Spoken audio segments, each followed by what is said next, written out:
নিরামিষ শেষে আপনাদের সুস্বাগতম। আজকে নতুন রেসিপি নিয়ে এসেছি আপনাদের কাছে, রসগোল্লার পরমান্ন। গ্যাসটা ধরিয়ে দিলাম।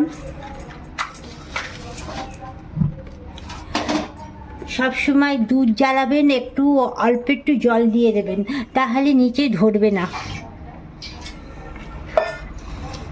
উপকরণ লাগবে কিশমিশ, কাজু বাদাম, মিশ্রি, চাল, একটু গুঁড়ো দুধ, রসগোল্লার দুধ। দুধ দিয়ে দিলাম। দুধটা গরম হলে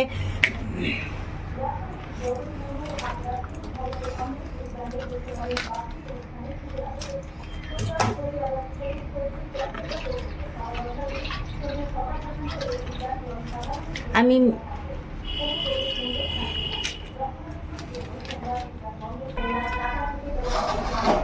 চালটা আমি আগে ধুয়ে নিয়েছি। ধুয়ে নিয়ে একটু পেপারের উপরে ছড়িয়ে দিয়েছি। তারপরে এটাকে আমি ঘি দিয়ে মাখাবো, সামান্য একটু ঘি দিয়ে মাখাবো।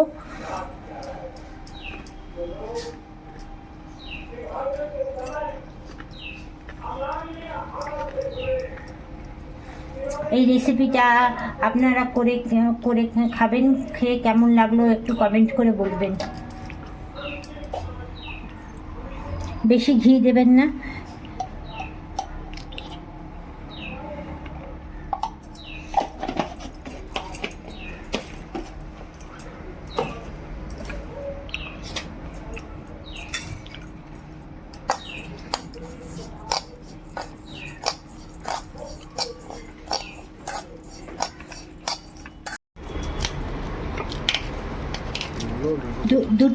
দুটো তেজপাতা দিয়ে দিলাম, বলতে ভুলে গেছি। এবার দুধ ফুটে উঠেছে, এবার চাল দিয়ে দেব।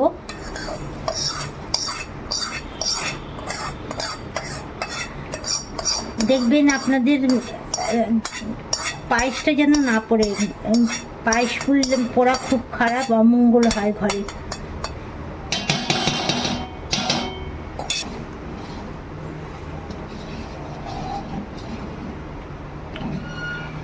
এবার মিশ্রি এইবার কিশমিশগুলো দিয়ে দেবো।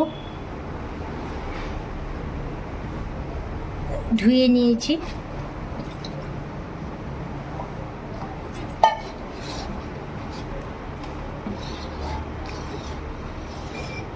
আমার আগের ভিডিও দেখেছেন পিনাকি রঞ্জন দে এবং আদিত্য সমাদ্দার, তাদেরকে অসংখ্য ধন্যবাদ আমার ভিডিওটা দেখার জন্য।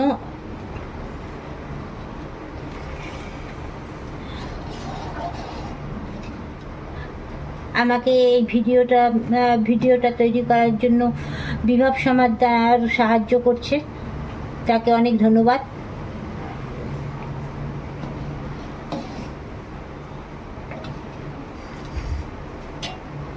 মিষ্টিটা একটু ধুয়ে নেব। এই মিষ্টিটা একটু জলে ধুয়ে নেব।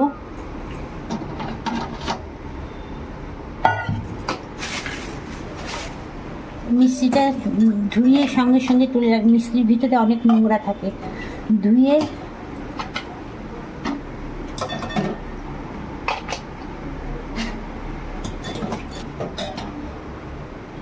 দুধটা কেটে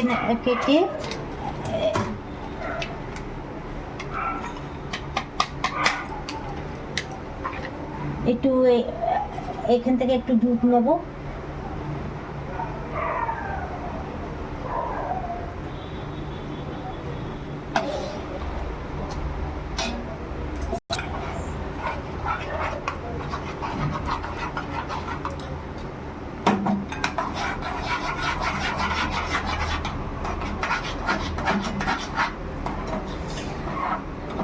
অনেকেই কিন্তু পায়েসের মধ্যে নুন খায়।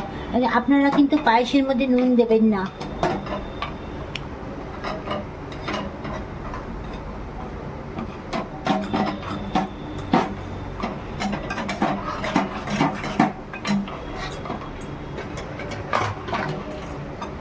বাটিটা গরম হয়ে গেছে, ধরতে পারছি না।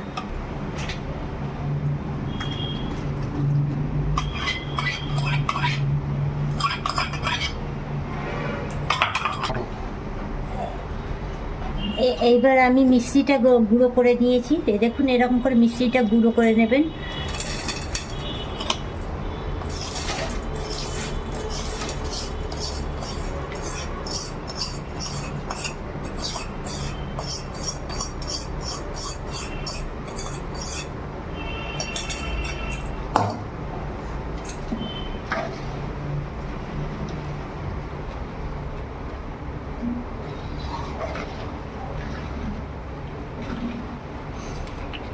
মিষ্টিটা যখন গলে যাবে তখন আমি রসগোল্লাগুলো দিয়ে দেবো।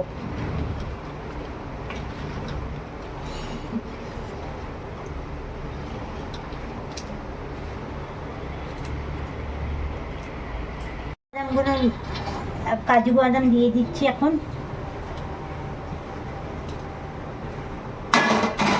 এবার রসগোল্লা দিয়ে দেবো।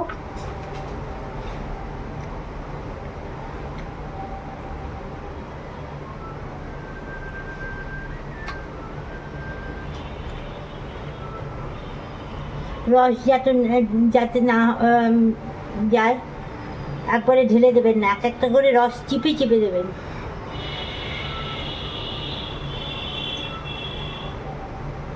এরকম করে রস চিপে তারপরে দেবেন।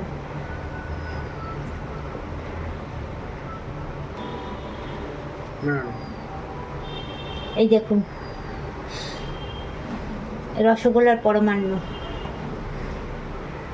একটু দুধটা টানাবে, তারপরে আমার হবে, এই রেসিপিটা কমপ্লিট হবে।